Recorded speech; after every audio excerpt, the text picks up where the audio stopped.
እዙይ ድምጽ ራዲዮ ኤረና ዕለታዊ ዜና ብሪጣንያ ቀዳማይ ጉጅለ ሓተት ዕቑባ ናብ ሩዋንዳ ናይ ምስግጋር መስርሕ ኣብ 14 ሰነ ክጅምሮ ምዃና ንሚኒስተር ዘቤታዊ ጉዳያት ፕሪቲ ፓተል ብምጥቃስ ዘጋርዲያን ሓቢሩ። መንግስቲ ብሪጣንያ ነቶም ናብ ሩዋንዳ ከሰጋግሮም ዝወሰነ ሓተት ዕቑባ ምድላዋት ክገብሩ ፍሊጥዎም ከም ዘሎ እቲ ምንጪ ብተወሳኺ ጠቒሱ። ኣብዚ ቀዳማይ ዞር ኣሳት 50 ዝኾኑ ሓተት ዕቑባ ናብ ሩዋንዳ ከሰጋገሩ ኣመታት ኣሎ። ብሪጣንያ ካብ ሓደ ጥረት ሒዞም ናብታ ሃገር ብዘይሕጋዊ መገዲ ዝኣተዉ ሓተት ዕቑባ ናብ ሩዋንዳ ንምስግጋሮም ምስ መንግስታ ኣብ ምብራቕ ኣፍሪቃ ትርከብ ሃገር መስምምዓ ይፍለጥ። እንተኾነ እቲ ስምምዕ ብተጣበቕቲ መሰል ስደተኛታት ተሪር ተቃውሞ ስለ ዝገጠሞ ግብራዊ ክኸውን ከም ዘይክእል ግምታት ተዋሂብዎ ጸኒሑ። ካብ ዝሓለፈ ሰሙናት ሒዙ ካብ ብሪጣንያን ሩዋንዳን ብዝተዋህበ ሓበሬታ መሰረት ግና እቲ ስምምዕ ናብ ግብሪ ንምውዓሉ ቀዳማይ ዙርያ ንምስግጋሮም ተጻፊፉ ይርከብ። ሆቴላት ሩዋንዳ ነዞም ካብ ብሪጣንያ ዝስጎጉ ሓተት ዕቑባ ንምትእንጋድ ምድላዋት የካይዳ ምህላወን መርበባት ዜና ካብ ኪጋለ ጠቒሰን። ብመሰረት ስምምዕ ሩዋንዳ ሓተት ዕቑባ ንምቕባል ናይ ልዕሊ $150 ሚልዮን ፋይናንሳዊ ሓገዝ ካብ ብሪጣንያ ክትወሃብ እያ። ሩዋንዳ ቀዲማ እውን ምስ እስራኤል ተመሳሳለ ስምምዕ ብምኽታም መብዛሕትኦም ዜጋታት ኤርትራ ዝኾኑ ኣሳት 4,000 ሓተት ዕቑባ ተቐቢላ እያ። እቶም ሓተት ዕቑባ ናብ ሩዋንዳ ንምግዓዝ ዝኣትወሎም መብጻዕታት ስለ ዘይተተግበረ ከም እንደገና ናብ ዩጋንዳ፣ ኢትዮጵያ፣ ሱዳንን ሊብያን ጉዕዞ ስደቶም ብምንዋሕ ማእከላይ ባሕሪ ሰጊሮም ናብ ሃገራት ኤሮጳ ዝኣተዉ ብዙሓት እዮም። ኣብ ሱዳን ናብ ዝቐረባ መዓልታት ጥራይ 167 ኢትዮጵያውያን ዕቑባ ንምሕታት ከም ዝተመዝገቡ ላዕለዋይ ኮሚሽን ስደተኛታት ሕቡራት ሃገራት ኣፍሊጡ። እቶም ዝበዝሑ ኣብ ክልል ቤንሻንጉል ጉሙዝ ካብ ዝተወልዐ ግጭታት ዝሃደሙ ኮይኖም ብመገዲ ዞባ ናይል ኣቢሎም ናብ ሱዳን ዝኣተው እዮም።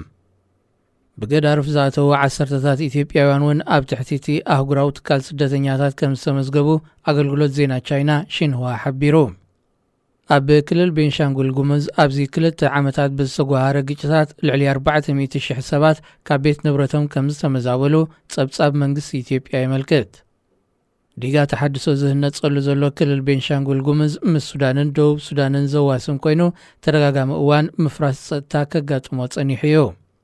መንግስቲ ኢትዮጵያ ኣብቲ ክልል ጸጥታዊ ስጋት ክፈጥሩ ጸኒሖም ዝበሎም ልዕሊ 490 ዕጡቓት ኢዶም ከም ዝሃቡ ብ31 ግንቦት ገሊጹ እዩ።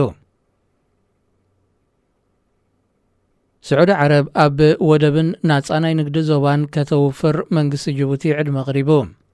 እቲ መንግስቲ ነዚ ዕድመ ዘቕረበ ብሓላፊ ወደብን ናጻ ናይ ንግዲ ዞባን ኣቡበከር ዑመር ሓዲ ዝምራሕ ወኪል ላዕለዋይ ልኡኽ መንግስቲ ጅቡቲ ብ31 ግንቦት ምስ ሰበስልጣንን ኣውፈርትን ስዑድ ዓረብ ኣብ ሪያድ ኣብ ዝገበሮ ርክብ እዩ።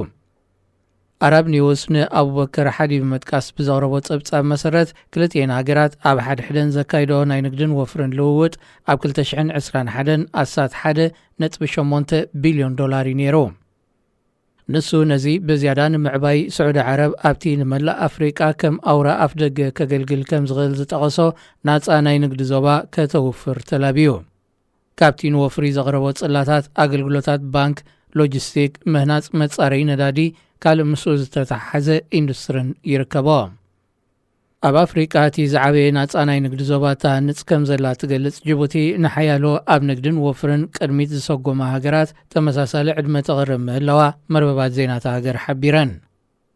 ኣብዚ እዋን እዚ ዝበዝሐ ኣገልግሎቱ ንኢትዮጵያን ወተሃደራዊ መዓላ ሓያሎ ሃገራትን ጥራይ ተሓፂሩ ዘሎ ወደብ ጅቡቲ ናይ ወፍሪ ዕድላቱ ንምዕባይ ካብ 2018 ኣትሒዙ ናጻ ናይ ንግዲ ዞባ ኣብ ምህናጽ ይርከብ።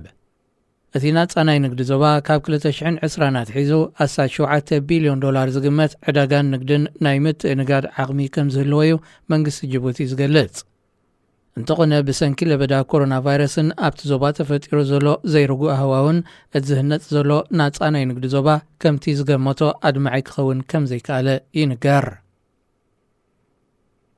ዜና ኣብዚ ይፍጸም። ሬድዮ ኤረና